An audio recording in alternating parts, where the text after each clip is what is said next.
with us today, and we thank you guys so much for joining us here. First of all, we have the founder and president of the Standardbred Retirement Foundation and the 2017 Lady Pace honoree. Ladies and gentlemen, welcome Paula Campbell.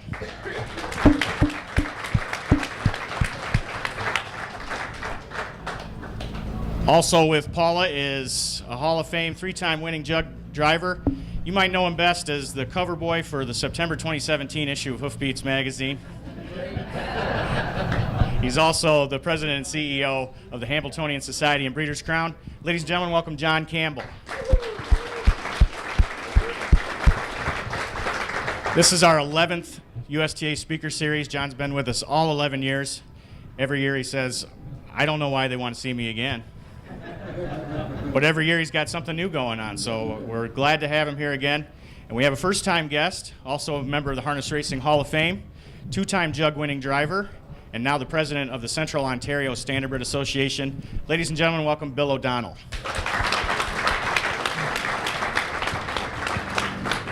Got a great crowd here today. Thank you all for showing up.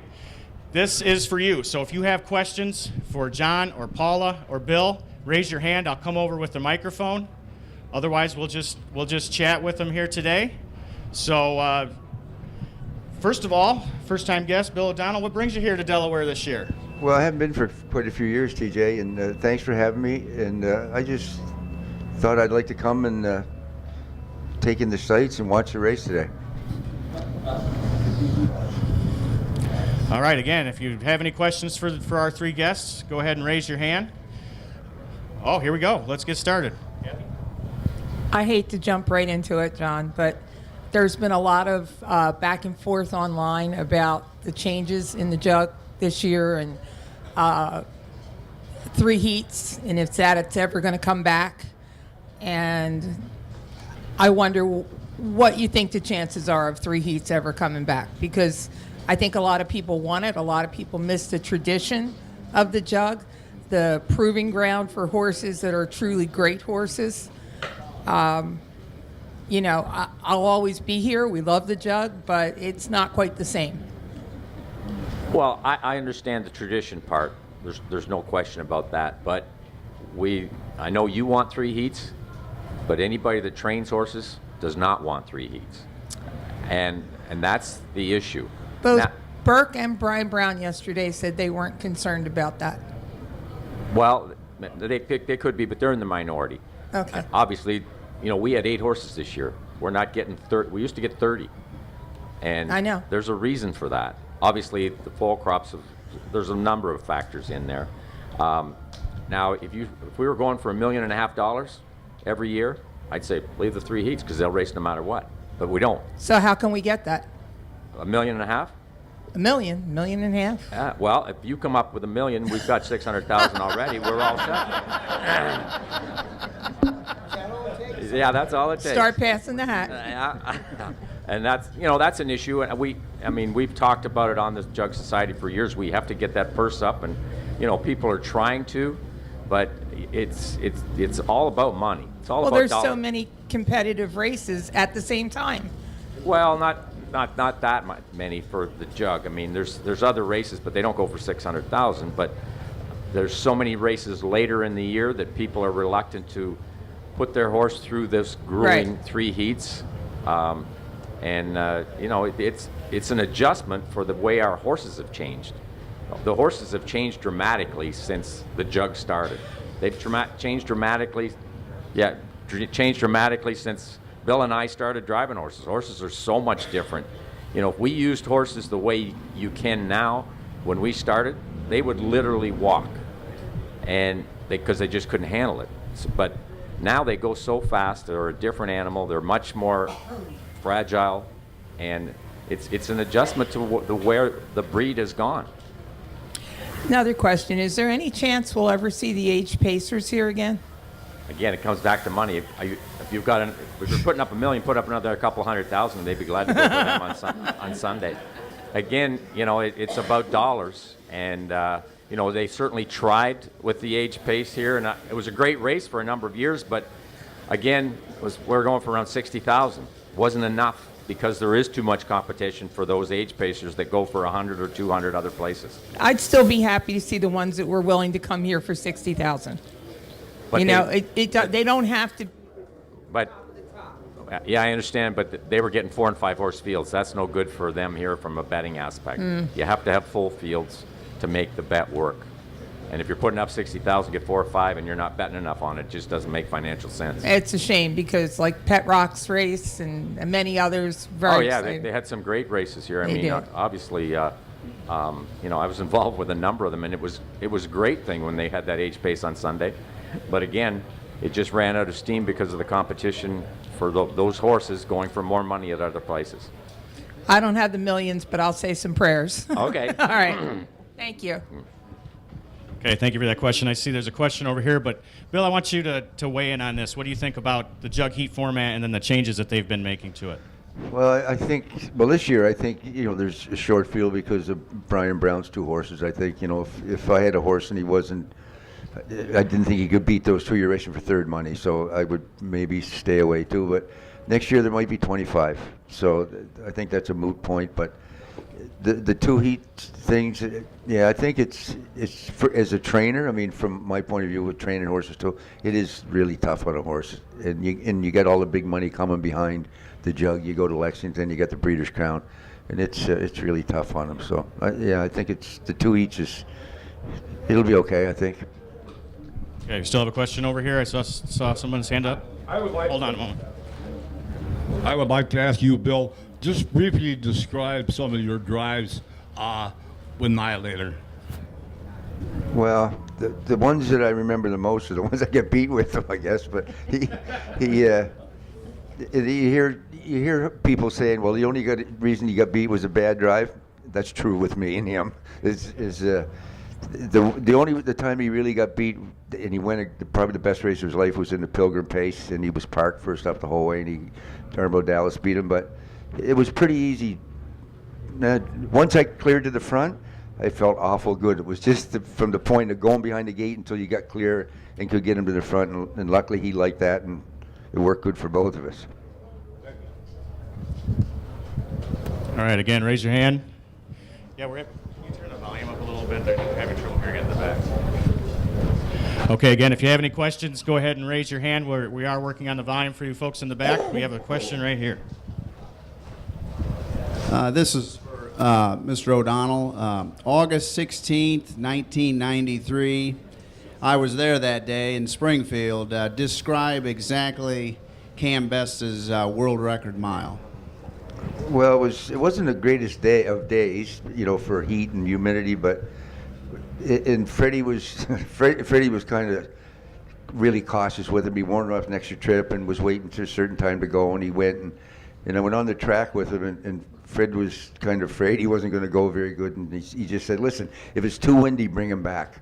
Don't go with him. I said, Fred, I didn't come 1,000 miles to score him down. We're gonna go. So anyway, he was exceptionally good that day, and without a prompter, but knowing that horse, I think without the prompter was better for him, because he was very, very fast, but he didn't have a great fight to him maybe. So that everything worked out good. I was shocked at the end of the mile, that he went that good the last quarter. But Freddie had him good and had him ready to go, and there was lots of discrepancies. At the timer was wrong, and all the other things that go with that kind of stuff. But I think everything was on the up and up.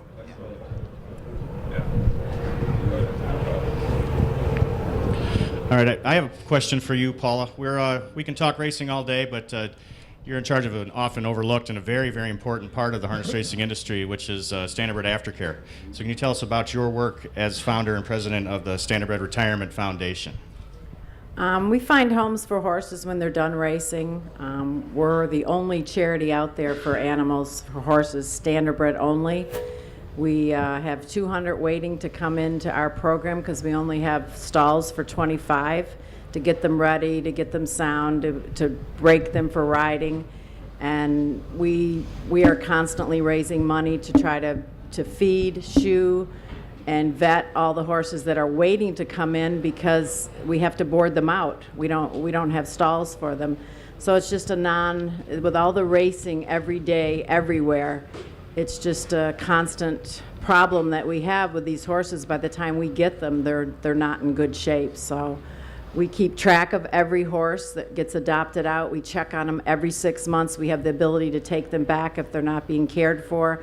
We're the only ones that do that. We have a reserve fund for every single horse in case we have to take them back, which a lot of times we do. So it's a passion of mine, and it's never ending with all the racing we have. So it's just something I feel really strong that we should look after these horses that have done so much for other people. Yeah, absolutely.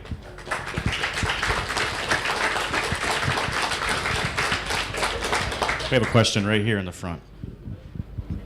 Paula, this is for you. Do you have contacts for the mounted patrols throughout the East Coast, say Jersey, Pennsylvania? We have contacts? Yes. Contacts? Yes, of course. Have you shipped out any to? Yeah, I- we have them in a lot of places. I know in Philadelphia. Philadelphia, Virginia, Lexington, Florida. Yes.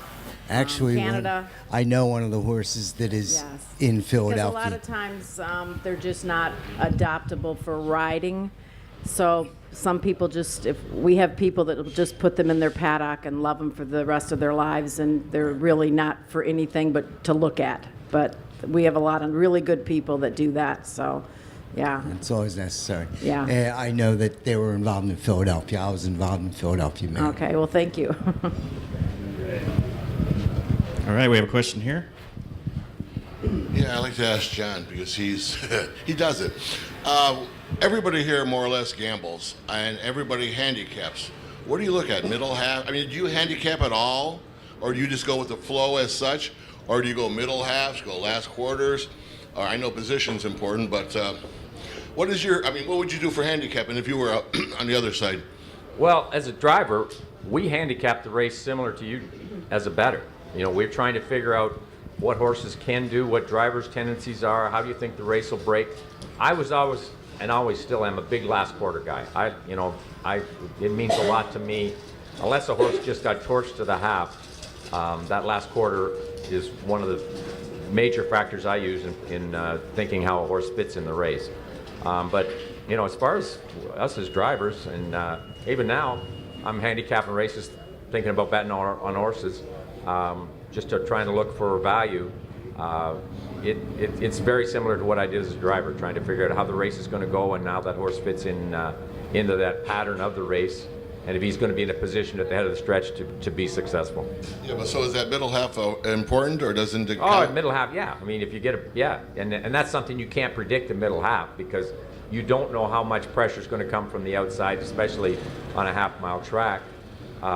You know. Like if you look at the races yesterday, there was no pressure to either filly in the elimination. That's really an unknown going into the race. You can predict that's likely going to happen, but you don't know. If somebody happened to go out of there, you know, really hard and press either one of those fillies in the elimination in the middle half, it would have been a totally different race. Right. But that's an unknown. Okay, thank you. That was an excellent question. I see you there, Ryan. I want you to weigh in on this too, Bill. As a driver, how did you handicap races, and then how does that change now that you're not a driver looking at a program? Oh, I bet more now that I'm not driving, and lose more. So, where I was getting paid for it before, but yeah, I agree with John. Like the last quarters, you know, racing at the Meadowlands, like when I had a stable and was claiming horses, Charlie Singer, who was a very good handicapper and was our program director at the Meadowlands, and an owner of mine was friends of his, and Sonny Ling, John knows him, and he was a partner of mine.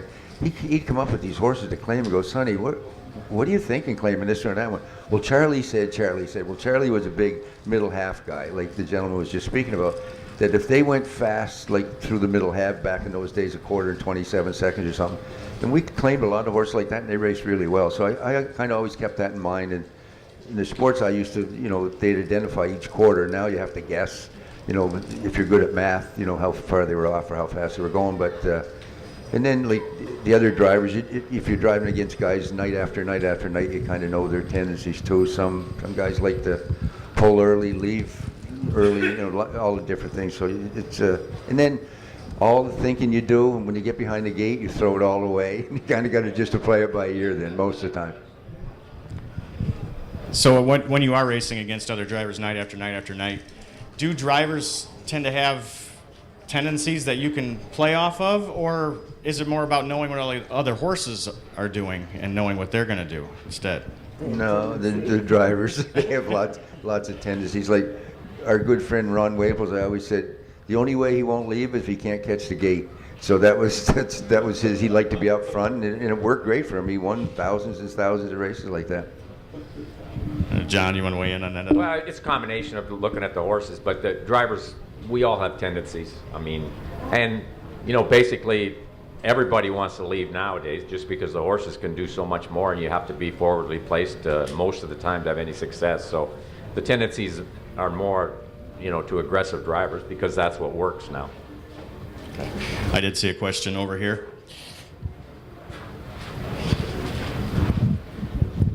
Paul, this is for you.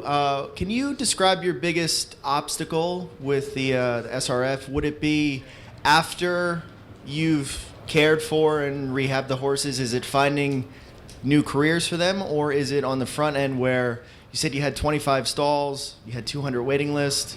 Is it because you can only find 25 post jobs, or if you had unlimited resources, you'd be able to have a barn full of 500 and find them all homes? Unlimited resources would be really good because we're constantly raising money. The 25 horses that are there, we don't own the farm.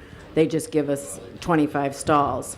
So our biggest obstacle always is to raise money. Our business is not that big. There's other charities out there. They're all good charities. And it's a small industry. We seem to go back to the same people every year, and it's just a constant needing money to support the horses that are waiting to come in and the horses that are there because they need a lot of vet care and stuff, the ones that are in the program. So I think the biggest obstacle is money. Okay, we're still over here, and I got a question here. Paula? Yes. We've seen you many times in the winner's circle, and you always had a smile on your face. Are you relieved that your husband's not driving anymore? Well, it certainly has changed. I don't have to watch the races as intently as I did before. I still watch, but I don't have to. I have absolutely no fear in a race anymore, so that's wonderful. I mean, we've been married 40 years, so I've seen a lot of great things and I've seen a lot of bad things. So, I have no anxiety when I watch the races anymore. And I think I'm more opinionated now. That's debatable.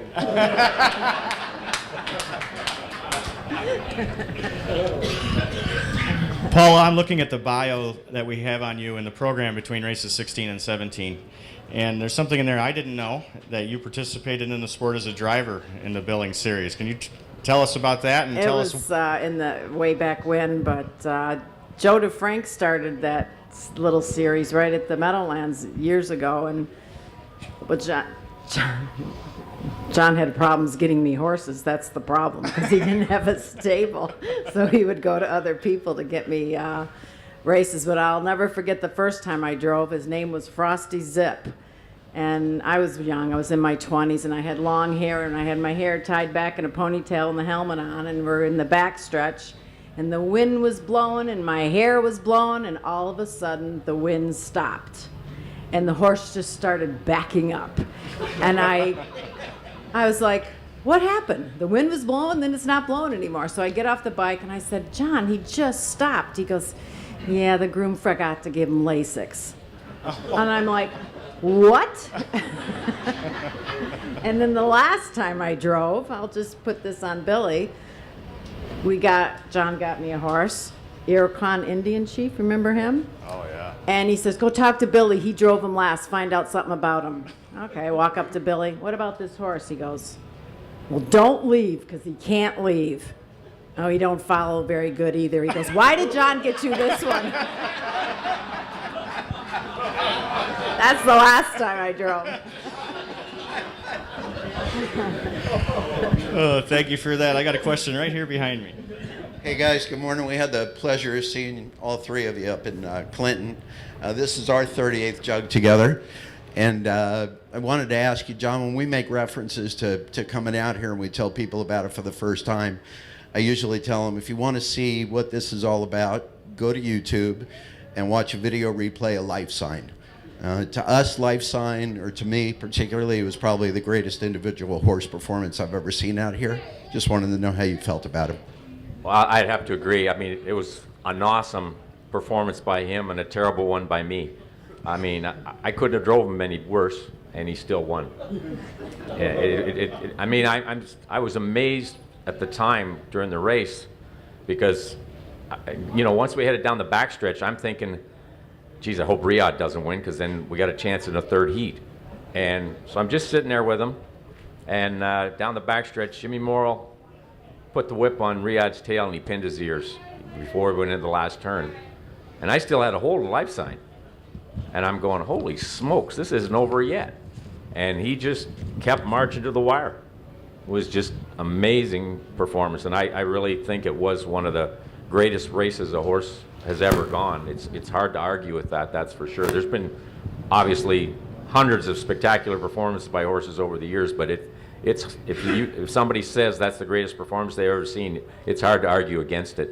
Amen. Thank you. You know, you're not. No, you gotta hold it still, right there. Okay, there we go. You're not giving yourself enough credit. I've seen you been in a lot of positions like that where I've been in a race with you and go, there, I got them. But then all of a sudden, they just keep going for him. I mean, I don't know why or how, but it's a God-given talent to do that. Life Sign might have won the race, but he didn't have as much determination as you did when you were 3 wide that whole way either. I don't think whatever it is, you just picked him up and carried him. Was wild. It was unbelievable to watch. All right, I have a question back here. By the way, that was a 1993 Little Brown Jug with Life Sign. Thank you. This is questions for you, Bill or John.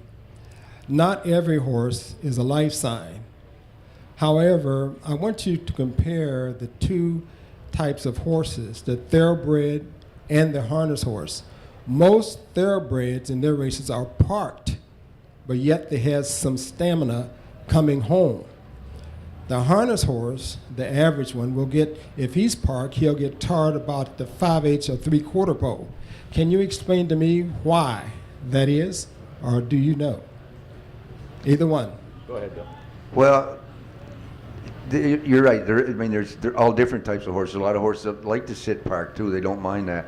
But we're so much further away from the rail, I think. I mean, we go a little further most of the time with the bikes and stuff. And I can't explain it, but the thoroughbreds, the outside horse a lot of times will beat the inside horse. You know, if he's riding outside of a horse, you'll just wear him down. And I don't know if that's because of courage or what it is for the inside horse. But with our horses, like over in Europe, there's some European guys here. They can attest that their horses sit parked there, and they're going big speeds like we do here. Not quite as fast, but they're trotters nonetheless. But I guess maybe training, but you can only train them so much. If you say, like our horses train them more, the thoroughbreds don't do hardly anything with their horses, and why they do it. So I think the answer to your question is, I don't know.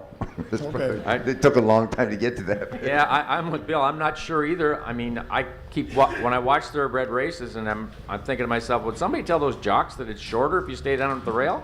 Yeah. But that's what works for them, and I think they don't have as much control over those things as far as rating them as we do. We've got a lot more leverage sitting in the bike. I think their horses, on average, would be more headstrong than ours.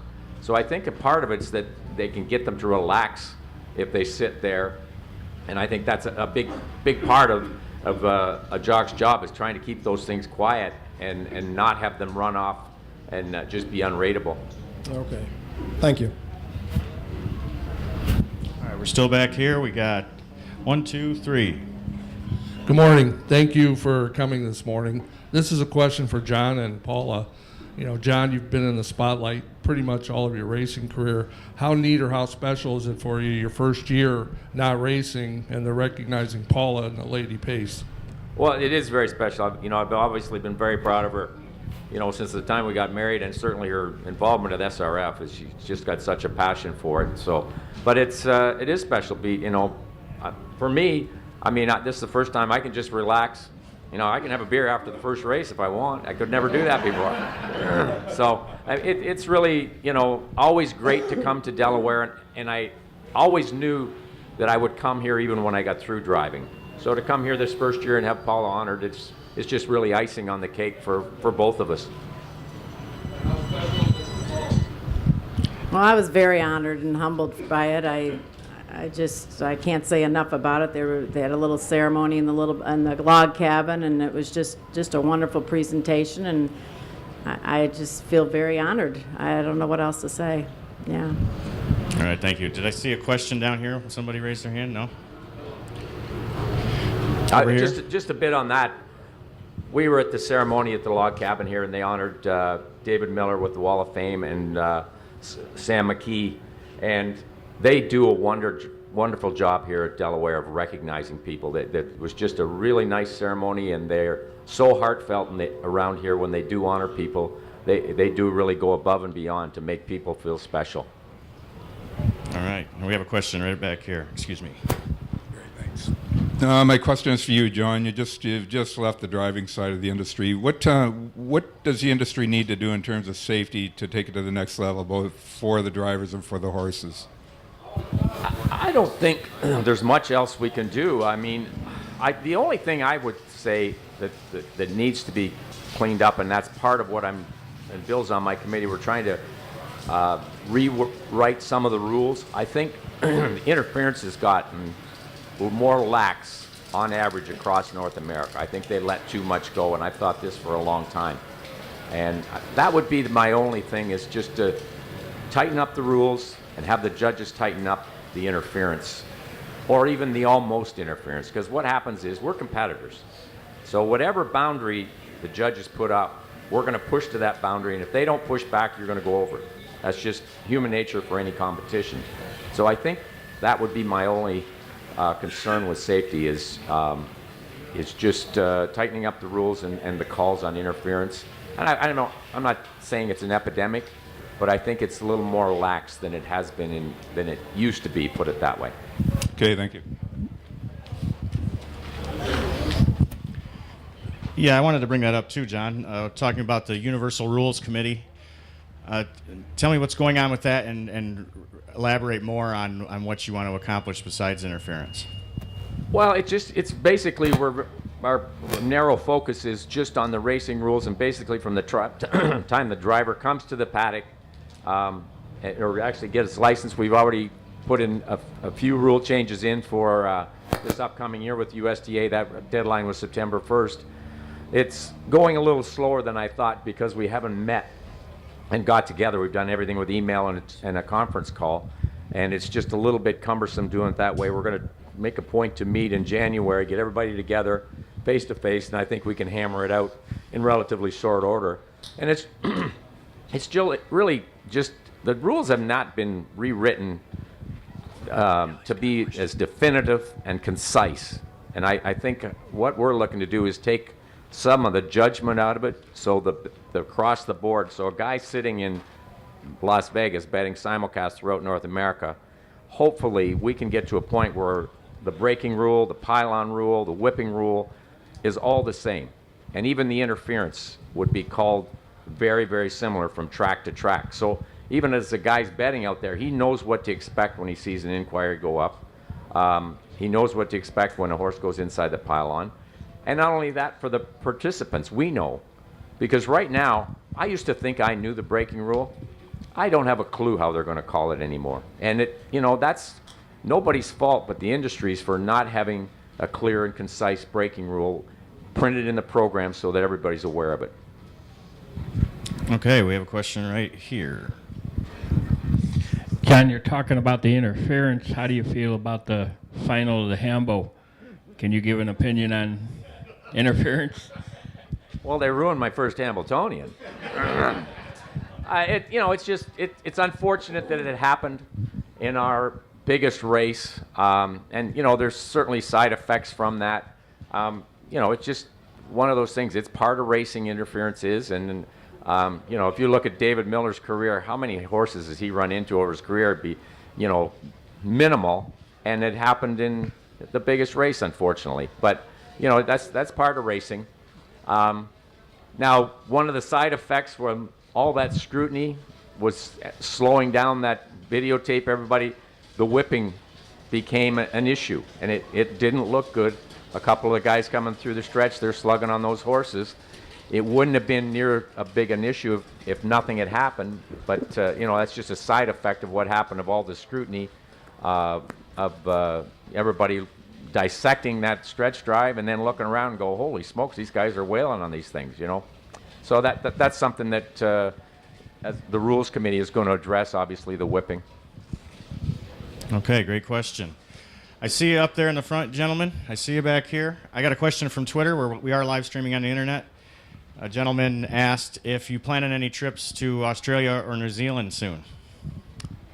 I'm not. No, not right now. I got plenty to have going on here in this hemisphere right now. But I'm sure in the future I will end up traveling to Australia or New Zealand. There'll be something that comes up that the Hamiltonian Society will be interested in, and it's part of a goodwill tour or something like that. I can see that happening, but no plans at this time. Okay. What about Bill? You going? No. Just put it by your face. I'm going to. We That's not a planned trip. It's on the wish list, but it's not a planned trip. On the bucket list. Yeah. Bill, what's your opinion about whether or not the lawsuit by the breeders against the government in Canada will be successful? I think it's getting very close to be successful. If the judge ruled that Premier McGuinty, former Premier McGuinty, has to testify in Finance Minister Duncan, and there's some emails that are pretty scathing from back and forth with them to Mr. Drummond, who did the report, and they're drawing straws now. They've appealed that, so that's supposed to be done by the end of this month. They're supposed to have a decision on that. So I don't think they'll ever go to court. I think they'll settle shortly, I believe. And they've already given, the government has given the breeders $12 million, because that's what the thoroughbreds settled for. So, but they're a long way from 60, right? So hopefully they'll settle somewhere between 12 and 60, closer to 60. Wouldn't we like to see those politicians under oath?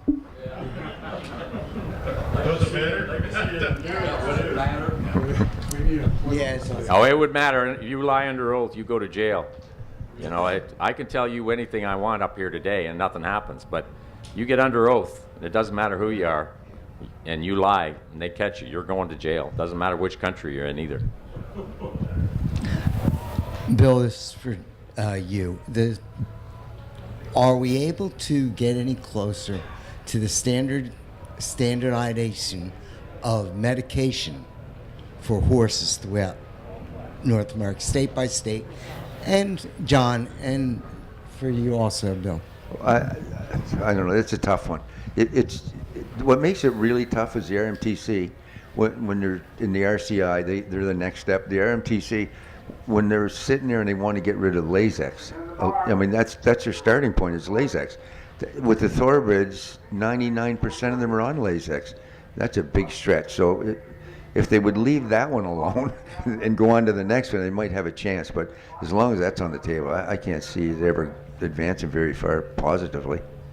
I had my first RMTC meeting here in August, and in answer to your question, we're not close to getting standards for medication. It's unfortunate, but RMTC is a thoroughbred-oriented board. That's where most of the money comes from, so that's where most of their focus is. And until we can get the other breeds to recognize that the different breeds are different horses, and therefore, different schedules. Our horses race so much more often in a year than the thoroughbreds. It's a challenge, put it that way.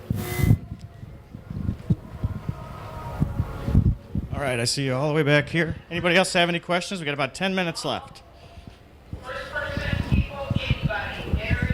This question is for John or Bill. What do you think about, there's thoroughbred trainers, quarter horse trainers, and harness horse trainers. The thoroughbred trainers are glorified more in their industry than the jockey. The same thing with the quarter horse trainers. But somehow the harness horse organization does not give the harness horse trainer enough credit. You both know as test drivers, you can only do with the horse what the trainer puts in your hands. So what do you think about that? Don't you think that the trainer needs more recognition in harness racing? Absolutely. You're 100% right. Hervé Filion had one of the greatest quotes. He had lots of quotes, but he had one. He said, driving horses, he said, the driver gets too much credit when they win and too much blame when they lose. And that's so true.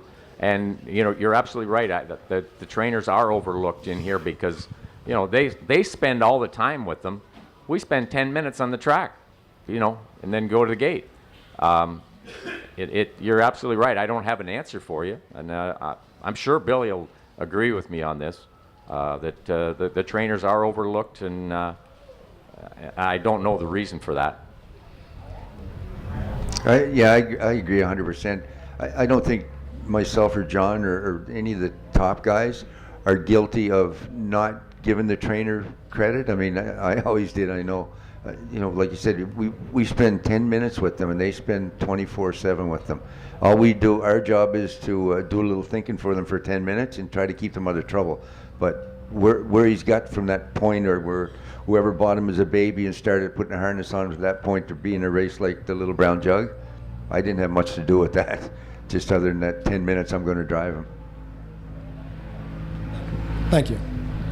All right, that was an excellent question. We have a question right here. Yes, I'm from Europe, and we have problems. The sport get bad rumors with your one-hand whipping. Do you think it's a possibility that there can be the rules like in Canada in future? Yes, absolutely. I'm hopeful, and that's one thing we're going to put into our rules is line in each hand. And even in Canada, in my opinion, they're letting them raise that right hand up too much, even with a line in it. I mean, that's the optic that we're trying to get away from, and it's all about perception. When you put this arm up and it comes down, it offends people. It's as simple as that. You know, when I was a kid starting up and driving, it used to be a badge of honor for guys how hard they can hit them, and they were basically rated partially how good a driver they were and how hard they could hit horses. Well, that whole mindset is changed. That, you know, from the public on how they treat animals has changed dramatically, and it's something that we have to address. We're going to address, and I'm hopeful that we can get a Canadian-style rule, and even a little stricter in what they do with that right hand when it comes up. In Europe also we have longer distances, bigger fields. What do you like that? Watching the World Driving Competition, that was pretty interesting. I mean, they never had the best, you know, great horses to drive in big fields. That was pretty good. It went over really well in Canada at every track we were at, and I've raced in big fields, and so has John. And I guess it depends on how you did, if you liked it or not properly. But no, I don't mind it. I wish we had more distance races and bigger fields. And we used to have more distance races late 50s and 60s, but they got away from it. And I think as an industry over here, we've missed the boat. And so now everybody's on this standardized mile. We breed for a mile, we train for a mile, and if you change anything, people don't react well to change. But I think it was an opportunity missed when they stopped the distance racing and those bigger fields. All right, we have time for one more question from the audience. All the way up here, all right. Hi, do you want to give your picks for the jug today? All of you? Well, I like Fear the Dragon. I know he hasn't raced in a little bit, and they're a little concerned, but he's risen to the occasion every time this year when he's had to in the big races. And you know, David seems to know his way around this track not too bad. I think Fear the Dragon is going to be the horse to beat. I think he'll race really well both times. Yeah, I agree. I think Fear the Dragon, and I think it's first time Lasix too today. Is it for him? But I'm not sure about that. Yeah, I think that's what he's on Lasix. Yeah, And I guess he tied up, and I'm sure they got that under control now. And then along with the Lasix, if he was getting a little late in the mile, that will take him through the rest of the way, probably. Yes, this is his first start with Lasix. Right. So you're correct. Paula, who do you like? I'll take Fear the Dragon. Yeah, There's a just because we had dinner with or David last night, so I'll take him. That's right. So it sounds like we have a consensus pick for Fear the Dragon. John? I mean, one thing you have to be certainly aware of is down by the seaside, he's a speed horse at a speed track. I mean, there's a chance that Fear the Dragon can't run him down, but Fear the Dragon has that will to win that very few horses have. Yeah, I agree. I don't think there's any catching down by the seaside today. This is his track. Set a world record on it last year. So you heard, if my opinion matters at all, that's what you heard there. So one last question. Paula, this is for you.